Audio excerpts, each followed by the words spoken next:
કુતિયાણા શહેરમાં સર્વરોગ નિદાન કેમ્પનું આયોજન કરવામાં આવ્યું હતું, જેમાં નગરપાલિકા તેમજ ધારાસભ્યના સહયોગથી આ સર્વરોગ નિદાન કેમ્પ યોજાયો હતો। ત્યારે મોટી સંખ્યામાં દર્દીઓએ આ કેમ્પનો લાભ લીધો હતો।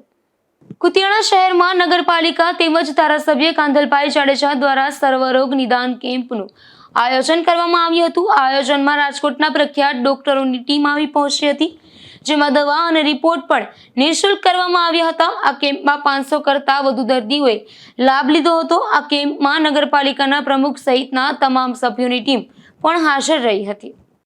માલદેવભાઈ ગીગાભાઈ વડોદરા, હું કુતિયાણા સેનેટરી ચેરમેન છું કુતિયાણા નગરપાલિકાનો, અને આજે નિઃશુલ્ક કેમ્પ યોજ્યો છે। સ્ટર્લિંગના બધા ક્વોલિફાઈડ ડૉક્ટરો બધા આવ્યા છે, એટલે એનો કુતિયાણા તાલુકા શહેરની અંદર વધારેમાં વધારે બોડી સંખ્યા એનો લાભ લે એ માટે થઈને નગરપાલિકા અને કુતિયાણાના માનનીય ધારાસભ્યના માર્ગદર્શનની છે।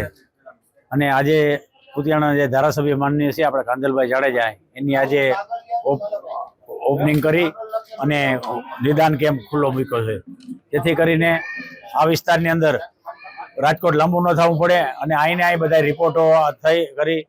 રિપોર્ટો કરી અને અહીં નિઃશુલ્ક દવા પણ આપે છે, જેથી કરીને વધારેમાં વધારે માણસોએ લાભ લીધો।